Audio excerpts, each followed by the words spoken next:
우리 마태복음 13장을 같이 보겠습니다. 마태복음 13장은 비유장인데 그 중에 여러분이 잘 아시는 씨 뿌리는 비유가 거기 있고요. 씨 뿌리는 비유의 해석 부분을 우리가 읽으신 겁니다. 텔레비전에 유명한 그 프로듀서 중에 한 명이라고 할 수 있는 사람이 나영석 씨라는 나영석이라는 PD가 있습니다. 이 PD는 지금 한 10년간 15개 정도의 프로그램을 만들었는데 그 중에 대표작이 1박 2일, 삼시세끼, 꽃보다 할배, 윤식당 이런 것을 만들었다고 합니다. 이 사람이 우리나라에서 워낙 유명해서 저번 몇 주 전에 프랑스 칸에서 초청을 받아서 연설을 했습니다. 그때 이 사람이 이 PD가 나영석 PD가 연설을 한 게 그것입니다. 자기가 10몇 년 전에 한국에 와 보니까 한국의 그 TV 프로그램들은 전부 경주를 하는 거였다고 합니다. 승자와 패자가 있고 예를 들면 가수도 나와서 가수들끼리 경쟁을 하고 지면은 사라지고 이기면 남고, 또 제가 아주 오래전에 기억하는 프로그램 중에 명랑운동회 이런 게 있었는데 그것도 이기면 남고 지면 사라지고. 사실 그 당시 사람들 한국에서는 경쟁에서 이기는 것이 아주 중요한 목표였기 때문에 텔레비전 프로그램들이 인기를 그렇게 끌었다고 합니다. 사실 모르겠습니다. 저는 무한도전 이런 제목만 들어도 막 살이 떨리거든요. 근데 그런 것이 사람들이 원하는 것이었다는 거죠. 근데 이 나영석 PD가 새롭게 만들어낸 프로그램 중에 1박 2일부터 이제 시작을 하는데 1박 2일, 꽃보다 할배, 삼시세끼, 윤식당 이런 것을 잘 보면 경쟁이 없습니다. 게임은 하지만 서로 재밌게 즐길 뿐이지 사라지거나 패배했다고 해서 그 승자가 돋보이고 이런 것이 별로 없습니다. 특히 삼시세끼 같은 경우는 외진 어촌이나 농촌에 가서 하루 종일 이제 반찬거리를 찾고 그 반찬거리로 밥을 해 먹는 게 전부입니다. 그리고 시간이 남으면 강아지랑 놀거나 누워서 자요. 근데 어떻게 보면은 살벌하게 또는 신나게 경쟁하는 그런 게 아니라 이제는 빈둥빈둥 노는 프로그램이 인기를 끌었던 이유가 뭘까? 이 PD가 진단하는 것은 뭐냐면 사람들이 이제 사실 바라는 거는 경쟁에서 이기는 게 아니라는 거죠. 직장에서 승승장구하는 삶보다 저녁에 일찍 퇴근해서 가족이랑 같이 보내는 삶이 더 중요하다는 걸 느끼기 시작했다는 것이고, 내가 연봉이 막 오르는 것보다 이제 삶의 순간들을 가족과 함께 보내는 것이 더 나에게 행복하다라는 것을 사람들이 알기 시작했다라는 걸 이 나영석 PD가 진단합니다. 그래서 사람들이 정말 꿈꾸는 게 뭘까 생각해 보니 특별히 의무로 주어지는 일 없이 그저 세끼 조용히 혹은 재밌게 반찬거리를 만들어서 밥 먹고요. 그리고 또 사람들이 생각하는 게 윤식당 같은 프로그램은 뭐냐면 어디 뉴욕이나 또는 파리 이런 데서 식당으로 엄청나게 성공하는 성공 신화를 우리가 보다가 지쳤다면 이제는 인도네시아의 아주 작은 무인도 혹은 작은 섬에서 식당을 하게 됩니다. 이것이 갖고 있는 기본적인 컨셉은 뭐냐면 누구든지 자기가 지금 사는 이 서울에서 사시는 분이 전세 보증금이라도 조금 빼면 그거 빼고 인도네시아 건너가면 그 정도 작은 식당 하나는 할 수 있으니까, 그래서 남들이 전세 보증금 정도로 어떻게 보면은 그 아름다운 섬에서 조그만 식당 하나 하는 그런 것을 보여줌으로써 마음의 편안함을 주는 그런 의도가 있다고 합니다. 이제는 사람들이 성공하는 것보다 자신의 삶에서 여유를 갖고 싶어 합니다. 지난주에 제가 거룩함에 대해서 첫 번째 이야기했고 오늘이 두 번째인데, 거룩함의 첫 번째는 우리 거룩함을 앗아가는 것 중에 하나가 분주함이라고 말씀을 드렸었습니다. 이제는 텔레비전 프로그램조차도 알고 있는 거죠. 분주함이 삶의 의미들을 뺏어간다는 것이죠.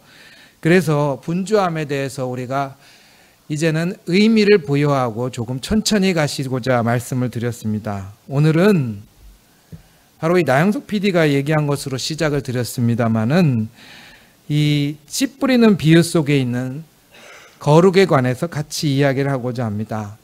우리가 갖고 있는 거룩함의 두 번째는 바로 삶을 하나님처럼 보는 것입니다. 하나님처럼.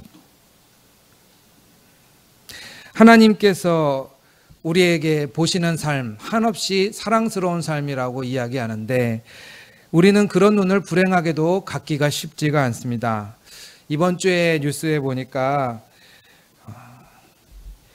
그 종근당 사장님의 막말 뉴스가 있더군요. 그래서 저도 뭐 들어봤는데 막 그 사장님이 기사한테 하는 말이 그렇습니다. 돈 주고 일 시키는데 빠릿빠릿하게 못해서 못하는 게 어딨냐? 왜 바보같이 일하냐? 그러면 누가 돈 주고 일 시키느냐? 막 뭐라고 하는 그런 녹음 파일을 제가 들었습니다. 예, 그렇죠.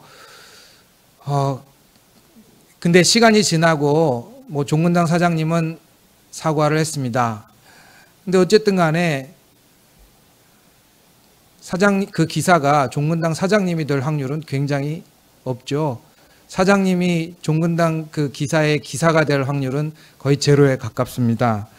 그러니까 이 세계에서 우리가 사실은 갑자기 거꾸로 생각한다라는 건 거의 불가능에 가까워서 우리 인간적인 생각을 뛰어넘는 부분들이 필요한 겁니다. 그게 바로 그래서 저는 의지나 긍정적인 마인드가 아니라 거룩이라는 부분을 여러분한테 말씀드린 거예요. 하나님께서 여러분을 생각하시는 것에 기대지 않으면 세상의 질서는 내가 생각하는 것처럼 만만하지 않기 때문에 우리는 좌절합니다. 우리는 세상에서 평가받습니다. 어른들은 그렇게 또는 때로는 고용 또는 피고용으로 평가받고요. 때로는 갑질이나 을의 위치에 서서 평가받습니다. 우리 아이들도 평가받습니다. 이번 주에 성경 공부를 하다가 우연히 나온 이야기인데 용산의 전쟁박물관에 놀러 갔었는데 우리 집사님이 거기에 아이들이 잔뜩 왔었답니다. 근데 그 아이들이 잔뜩 왔는데 대부분 아이들이 그 박물관에서 뛰어노는 게 아니라 이제 학교에서 요구하는 학습 있죠? 체험학습 때문에 거기서 앉아서 수업을 듣고 있다는 걸 보고 주일날이었는데 너무너무 마음이 아팠답니다. 아이들은 주일날까지도 공부합니다. 왜냐하면 평가받고 평가받아서 잘하는 아이와 못하는 아이가 분명히 있기 때문입니다. 아이들도 평가받고 우리 부모들은 그것을 잘 알고 있습니다. 또 제가 많이 인용하는 책 중에 피로인간이라는 책이 있습니다. 그 책은 직장에서 가장 심하게 나를 몰아붙이는 상사는 다른 사람이 아니라 바로 자기라고 이야기를 합니다. 우리 현대인 중에서 현대인들은 상사가 혹은 나보다 상급자가 나를 몰아붙이는 것 같지만 실제로 가장 가혹하게 나의 생명의 끝까지 나를 밀어붙이는 건 자기라고 얘기합니다. 요즘은 그렇게 말로 윽박지르면서 사람을 압박하는 것이 아니고요. 다들 앞으로 나가고 있다라는 생각을 자기가 갖고 그렇게 갖도록 만드는 사회입니다.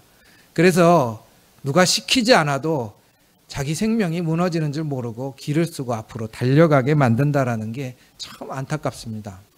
자기도 자기를 평가합니다. 이것이 현실입니다. 그러나 우리는 어느새 현실이라는 것이 당연한 것인 줄 알고 그냥 그 안에 살아가는지 모르겠습니다. 오늘 여러분들이 이 말씀을 나누면서 하나님께서 보시는 눈으로 여러분과 상황들을 볼 수 있으면 합니다. 오늘 밭이 등장합니다. 마태복음 13장을 여러분들이 펴고 계시는 줄 아는데 마태복음 13장에 보시면 13장 3절부터 9절까지 말씀에 밭이 등장합니다.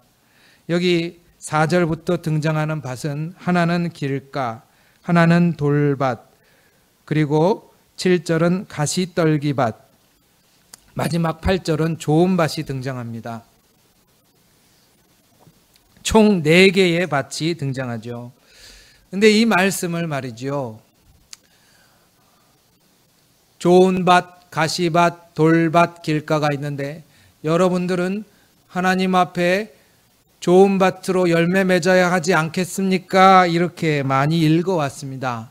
시대에 따라서 성경을 보는 눈이 바뀌는 건 사실이기 때문에 경쟁이 필요하고 이기는 것이 필요한 사람에게는 나도 좋은 밭이 돼서 열매를 맺어야지 하는 생각을 갖게 됩니다. 그러나 성경이 원래 이야기하고 있는 것 중에 놓치고 있는 게 하나 있습니다. 바로 무엇이냐면 이 말씀 속에 등장하는 하나님은 어디 계신가 하는 겁니다. 하나님은. 이 말씀은 하나님이 등장하는데 바로 하나님은 씨 뿌리는 사람입니다. 하나님이 씨를 뿌리는 사람입니다. 하나님이 씨를 뿌리는데 요즘 경제적인 걸로 통계를 내보자면 총 4개의 밭에 하나님은 투자를 하십니다. 그리고 하나님의 수익률은 25%, 손실률은 마이너스 75%입니다. 그런데 이 밭은 계속해서 반복적으로 씨를 뿌린다고 되어 있어요. 이 말씀을 그냥 읽었을 때는 농부가 어떻게 보입니까? 이 말씀의 농부는 바보 같은 사람입니다.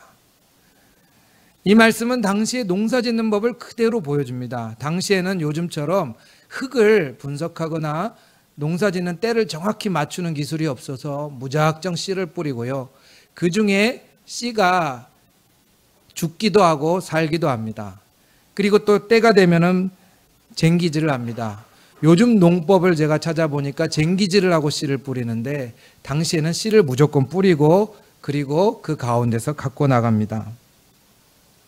사실 이 말씀을 내가 열매 맺는 좋은 밭이 되어야 한다고 한다면 우리 중에 75%는 좋은 밭이 되지 못합니다. 바로 우리의 현실이죠.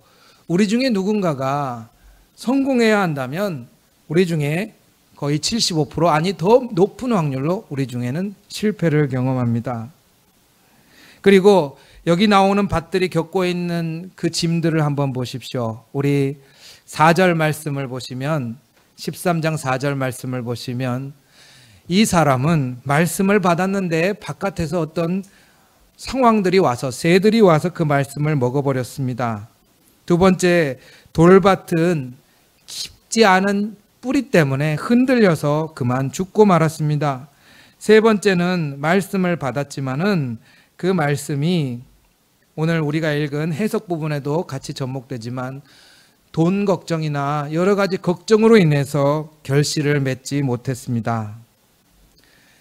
만약에 열매 맺어야 한다, 세상에서 성과를 내야 한다라는 것이 여러분을 가두고 있다면 그러면 여러분이 돈 걱정을 하든 고난을 지금 겪고 있던 몸이 아프든 별 아무 중요한 문제가 아닙니다. 어쨌든 성과를 내야 한다라는 것 앞에서는 사람들의 상황은 다 망그러집니다. 그러나 씨 뿌리는 사람은 아닙니다. 그게 오늘 말씀의 핵심입니다.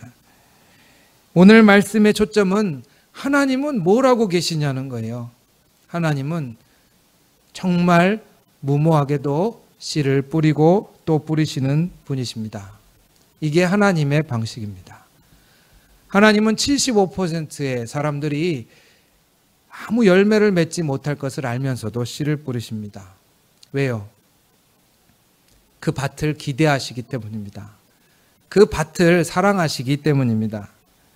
우리는 그렇지 않습니다. 우리는 가능성 있는 것에 투자하고 가능성이 있으면 사람들이 모여듭니다. 그런데 가능성이 없으면 사람들은 멀리합니다. 어제 제가 같이 강호 집사님 병원에 있었습니다. 현대에서 의학적인 것으로 할 수 있는 것을 많이 했습니다만 가능성이 희박합니다. 의사가 이야기했습니다. 사람들은 건강면에 있어서 의사가 신에 가깝습니다. 그렇기 때문에 의사의 말에 모든 것을 결정하고 맙니다. 하나님은 어디에 계실까요? 그 상황에서 하나님은 어디에 계시다고 생각합니까? 사람들은 가능성이 있는 것에 몰려있고 가능성이 있는 곳에 매달리고 그나마 내가 될 것이라고 생각하고 기도합니다. 그러나 가능성이 없는 것을 버리고 우리는 가능성이 없는 것 사람에 대해서 돌아보지 않습니다. 실패한 사람 혹은 절망 가운데 있는 사람 옆에서 있기가 참 힘들어합니다. 하나님은 어디에 계실까요? 하나님은 무모하게도 바로 그곳에 효율성이 떨어지는 곳, 우리가 가능성이 없다고 이야기하는 그곳에 계십니다. 하나님은 씨 뿌리는 사람으로서 수익률이 나지 않는, 열매가 나지 않는, 어쩌면 우리가 한없이 말리고 있는 그곳에서 다시 바보처럼 씨를 뿌리십니다. 그런데 그것이 놀랍게도 우리의 소망입니다. 우리는 때로는 고난이 오면 뿌리가 없어 말라져 버리고 돈 때문에 엄청나게 고생하고 나면 기도하기에도 힘듭니다. 우리는 또 외부적인 요인이 있으면 너무도 쉽게 하나님 앞에 매달리기 힘들어하고요. 절망하고 주저앉습니다. 하나님은 그것을 탓하지 않습니다. 하나님은 여러분들이 그리고 제가 그렇게 매 순간 넘어지고 눈물을 흘리고 때로는 여러 가지 문제로 기도하지 못하는 것을 잘 알고 계십니다. 그러나 우리의 힘은 하나님은 그것을 아시면서도 무모하게도 그런 사람과 나와 같이 계신다라는 겁니다. 하나님은 거기서 같이 안아주시고 같이 함께 계십니다. 세상에서 실패할수록 그 가능성이 없을수록 건강한 사람보다 몸이 아플수록 친구들로 환호받는 사람보다 외로울수록 하나님은 그곳에 더 다가가십니다.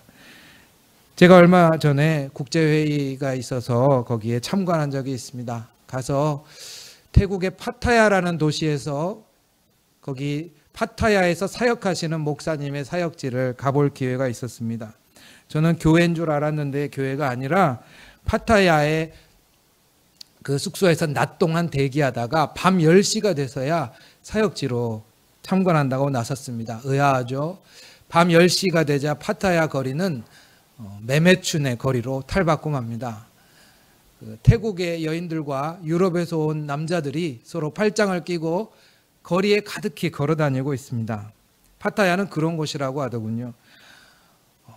안내하는 분이 그 목사님이 계신 사역지로 인도했는데 그곳은 놀랍게도 스트릿바였습니다. 스트릿바라는 것은 옷을 입지 않은 댄서들이 춤을 추는 곳입니다. 그곳으로 저희를 안내했어요. 깜짝 놀라서 들어가 보니까 안쪽에 동그란 무대가 있었습니다. 그 동그란 무대에 보니 그 옷을 하나도 입지 않은 여인들이 그 동그란 무대를 따라서 계속 원형으로 돌고 있고 그 허리에는 스티커 같은 것으로 번호가 붙여져 있습니다. 동그란 무대 주변에서 술을 마시는 사람들이 그 여인의 번호를 웨이터한테 건네주면 그 여인이 같이 따라 들어가는 그런 방식이었습니다. 참 보기 어려웠습니다.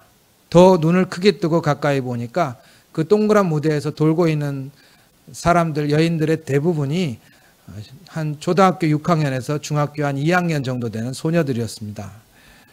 저보다 어깨치도 안 오는 키에 아이들이 옷을 벗고 돌아다니고 나이가 아주 많은 남자들이 그 번호를 손에 들고 웨이터를 부르고 있는 장면입니다. 이게 왜 사역지입니까? 그런데 그 목사님이 거기 계셨습니다. 그 남자들 사이에 있었어요. 이 목사님은 그날 또 여자아이 한 명을 붙들고 품에 안고서 눈물을 흘리며 기도합니다. 눈물을 흘리며 기도하면 웨이터가 와서 또 떼놓습니다. 그럼 또 다음 아이를 붙잡고 눈물을 흘리면서 기도합니다. 그렇게 몇 명씩 5명씩 6명씩 기도하다가 웨이터가 이 목사님 지금 술 마시러 온 게 아닌 걸 알고 밖으로 끌어냅니다. 그렇게 하기를 7년 가까이 되었습니다. 매일 입장료를 내고 이 목사님은 거기에서 여자아이들을 끌어안고 울고 기도합니다. 그 목사님에게 무슨 열매가 있었겠습니까? 아이들은 기도 받는 것보다 훨씬 많이 그날 남자의 손에 이끌려서 팔려갑니다. 그러나 하나님이라면 그 스트릿바에서 그 목사님처럼 아이들을 껴안고 울고 있을 것입니다. 효율성을 얘기하는 사람들은 그렇게 하는 게 무슨 소용이 있냐고 비난할지 모르겠지만 정작 그 자리에는 효율성을 생각하는 사람은 그것을 할 수 없습니다. 하나님이라면 그곳에서 웨이터의 손에 끌려 나가기 전에 단 1분이라도 여자아이의 가슴을 안고 너를 사랑하신다, 하나님이 사랑하신다라고 울면서 기도하실 것 같습니다. 우리의 효율성과 가능성은 때로는 삶을 보는데 매우 그것을 천박하게 만들어버립니다. 삶에서 우리가 정말 거룩하게 아름답게 가지고 가야 될 것은 하나님의 자리에 여러분이 있는 것이겠죠. 제가 마태복음 20장을 잠깐 읽어드리고자 합니다. 마태복음 20장 1절부터 14절 말씀. 우리 여러분들도 찾으시는 것 같으니까 교독해 보겠습니다. 마태복음 20장 1절부터 14절입니다. 제가 1절 읽습니다. 천국은 마치 품꾼을 얻어 포도원에 들여보내려고 이른 아침에 나간 집주인과 같으니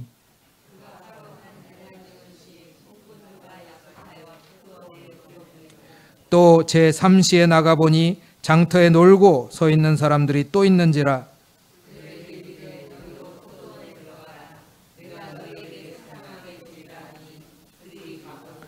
제6시와 제9시에 또 나가 그와 같이 하고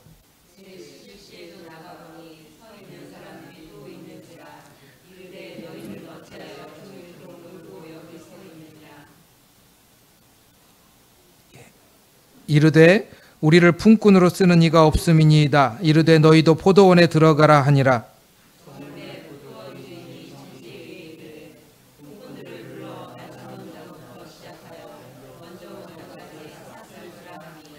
제11시에 온 자들이 와서 한 데나리온씩을 받거늘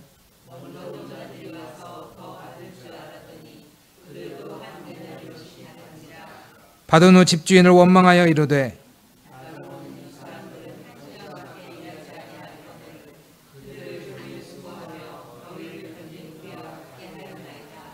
주인이 그 중에 한 사람에게 대답하여 이르되 친구여 내가 네게 잘못한 것이 없노라. 내가 나와 한 데나리온의 약속을 하지 아니하였느냐. 내 것이나 가지고 가라. 나중 온 이 사람에게 너와 같이 주는 것이 내 뜻이니라. 아멘. 경영학을 전공한 사람들 또는 경영학과 학생들은 이 말씀을 읽고 분노하였습니다. 이렇게 되면 경제가 무너집니다. 목사님, 저에게 이야기합니다. 그러나 이 말씀은 효율성이나 경제적인 논리로 읽으면 절대로 의미를 얻을 수가 없는 말씀입니다. 이 말씀은 바로 그 집안의 가장이 아침부터 저녁까지 일하지 못하여도 집에 가면 입을 벌리고 밥 달라고 하는 아이들이 있다라는 사실을 볼 수 있어야 이 말씀을 알 수 있습니다. 이 사람 1시간밖에 일 안 했어요 라고 하는 사람들이 보지 못하는 그것, 주인은 보고 있습니다. 주인은 그 사람이 가장이고 그 집안의 사람들에게 가족이 있고 그 사람들의 삶은 살아야 한다는 걸 봅니다. 바로 효율성이 말씀과 부딪히는 것을 제가 예로 들고자 이 말씀을 여러분에게 보여드렸습니다. 하나님은 그런 분이십니다. 레위기 19장 2절에 내가 거룩하니 너희도 거룩하라 라고 할 때에 하나님은 삶을 꿰뚫어 보시는 분이십니다. 쉽게 평가하고 쉽게 낭망하고 혹은 사람들에게 혹은 자기 자신으로부터 평가받는 우리에게 하나님은 세상에 둘도 없는 존재라는 사실을 계속해서 알려주십니다. 이 세상의 삶이 너무나 힘듭니다. 어제 병원에서도 기도하고 그리고 오늘도 밤에도 잠을 이루지 못하고 계속 기도하였습니다. 의사보다 힘이 약한 제가 갖고 있는 무력감은 정말 큰 것이죠. 세상은 우리를 이렇게 배신합니다. 그러나 우리가 가능성이라는 것을 얘기하는 그곳에서 하나님은 가능성을 내려놓은 그곳에서 함께 계십니다. 바로 가능성을 내려놓는 그곳에 우리 대부분이 거기 서 있고 나도 거기 서 있다는 것을 알기 때문입니다. 승자의 자리가 아니라 75%의 자리에 내가 서 있다는 사실, 그 삶이 얼마나 고된지 하나님은 아십니다. 그것이 하나님의 눈이기 때문에 오늘 우리와 함께 계십니다. 그것이 여러분의 눈이 되기를 축원합니다. 사람들이 얘기하는 가능성, 혹은 내가 갖고 있는 지식이 얘기하는 효율성, 세상에서 말하는 성공, 혹은 세상에서 말하는 긍정적인 것들이 아니라 무모할 만큼 그러나 아름다운 그 자리에 여러분의 인생이 서 있기를 주님의 이름으로 축원합니다. 생명을 볼 줄 아는 눈은 참 거룩합니다. 사람을 보면서 삶의 아름다움을 볼 수 있는 그 삶은 참 거룩한 것입니다. 같이 기도하겠습니다.